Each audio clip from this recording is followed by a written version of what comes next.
Hadirin rahimakumullah. Pernah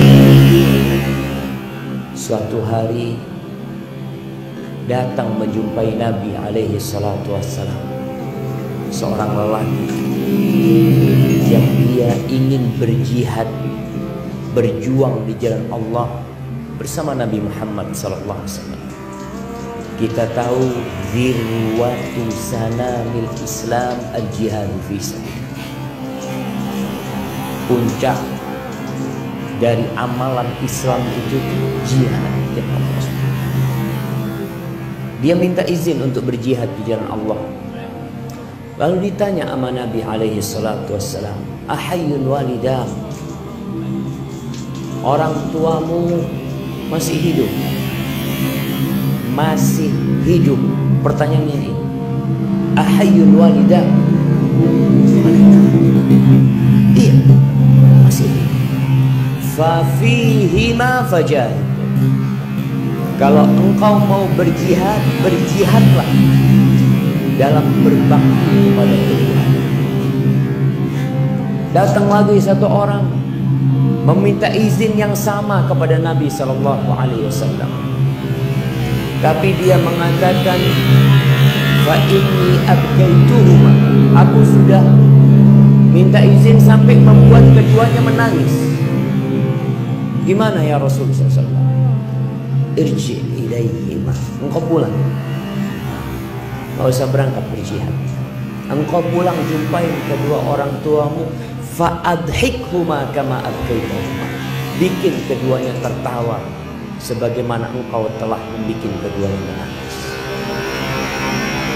Ada yang berangkat dari Yaman menuju ke Madinah, mau membaiat Rasulullah sallallahu alaihi wasallam atas hijrah, disuruh pulang sama Nabi sallallahu alaihi wasallam.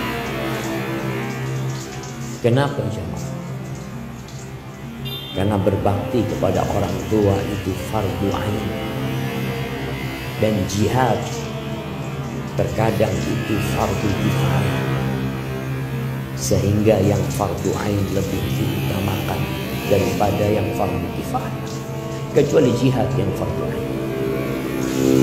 Di masa kini kita menjumpai banyak anak, baik laki-laki atau wanita, yang meremehkan kedua orang tuanya, yang tidak lagi peduli kepada keduanya, apalagi yang sudah menikah. Padahal jamaah, kalau kita melihat perintah-perintah Allah dalam Al-Quran Karim, Allah itu setelah memerintahkan hambanya untuk bertauhid, untuk beribadah kepada Allah, yang kedua berbakti kepada kedua orang tua. Allah mengatakan, wa qadha rabbuka alla ta'budu illa iyyah wa bil walidaini ihsan. Dan Allah telah menetapkan sebuah perintah kepada kalian agar kalian hanya beribadah kepada Allah dan berbuat baik kepada kedua orang tua, khususnya ketika orang tua itu sudah sepuh.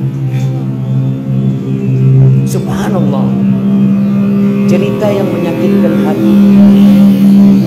Tatkala ada seorang ibu di panti jompo, dia bercerita, saya ini ditinggal sama anak saya di taman kota. Anak saya katanya sudah capek ngurusin saya, udah gak tahan, tinggal. Saya tanya sama anak saya, gimana nak kalau nggak ada yang ngambil ibu nanti nak? Ya sudah, terserah. Subhanallah. Mumpung masih hidup orang tua kita ini, itu kesempatan kita jangan. Hidup ini dari awal sampai akhir adalah untuk beramal buat akhirat kita. Rumah yang kita bangun akan kita tinggal. Jabatan yang kita milikin akan kita lepas, mau tidak mau. Sebelum mati sudah dilepas jabatan itu. Dan amalan yang paling mulia setelah bertauhid kepada Allah Subhanahu wa taala adalah berbakti kepada orang tua. Bersyukur. Apa kata Allah? Anishkurli wa liwalidayya ilayyal masir. Agar engkau bersyukur kepada aku dan bersyukur kepada kedua orang tua. Kepadamu kalian bakal kembali. Ketika sahabat Nabi bertanya kepada Rasul sallallahu alaihi wasallam, "Ya Rasulullah, ayyul amali ahabbu ila Allah?" Amalan apa yang paling dicintai Allah Subhanahu wa taala? Amalan apa yang paling mulia? Apa kata Nabi sallallahu alaihi wasallam? As-salatu ala waqtiha. Yang pertama, salat tepat waktu. Salat tepat waktu. Karena kalau bicara salat jadi ingat sebuah dosa yang lebih dahsyat daripada berzina, dosa yang lebih buruk daripada merampok dan memperkosa, itu dosa meninggalkan salat. Jangan orang tua kadangkala beranggapan anaknya baik karena tidak minum, tidak narkoba, alhamdulillah baik anaknya. Tapi kalau anaknya tidak sholat, apa gunanya dia jadi orang baik? Haknya Allah tidak dia berikan. As-salatu ala waqtiha, itu amalan yang paling mulia. Qultu thumma ai, setelah itu apa?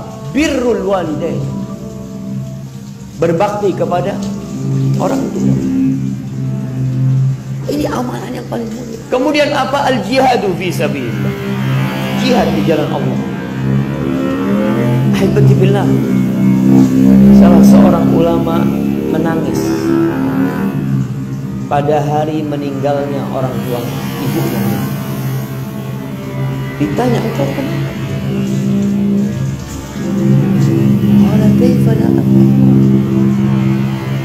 Gimana aku tidak menangis? Waqad ughliqa alayya al-yawm babun min abwabil jannah. Hari ini telah ditutup satu dari pintu surga buat aku. Pintu surga yang paling mulia itu jamaah orang tua kita. Ketika datang seorang bertanya kepada Abu Darda, menanyakan, "Ya Abu Darda, ibuku itu nyuruh aku menceraikan istriku." Nih para wanita ingat, bantu suaminya berbakti sama orang tuanya, apalagi sama ibu.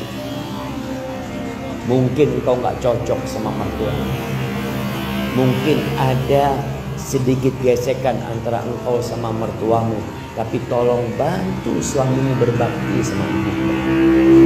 Ibumu itu surga, dan surgamu adalah suami. Ketika dia datang kepada Abu Darda menanyakan, ibuku nyuruh aku menceraikan istriku, apa yang harus aku lakukan?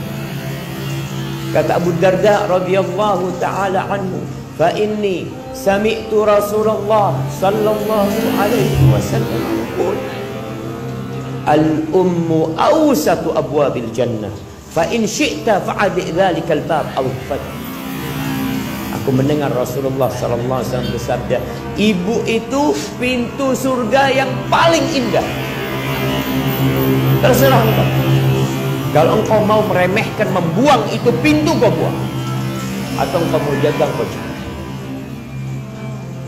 Maka hati-hati yang sudah menikah. Terkadang ada istrinya yang kurang peduli sama ibunya dia,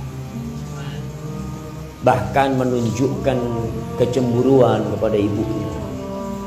Apalagi kalau mertuanya itu sudah tua, wajar. Jangan menantunya, anaknya. Orang kalau sudah sepuh itu jemaah, anaknya aja sering dimarahi, apalagi menantu. Iya Ustaz, saya semuanya salah kalau sama mertua. Nggak ada benar. Kau hadapi semua itu dengan senyum. Kenapa? Karena suamimu itu sudah dibesarkan sama dia, dan sekarang suamimu waktunya lebih banyak dengan diri. Di surat Al-Ahqaf ayat 15,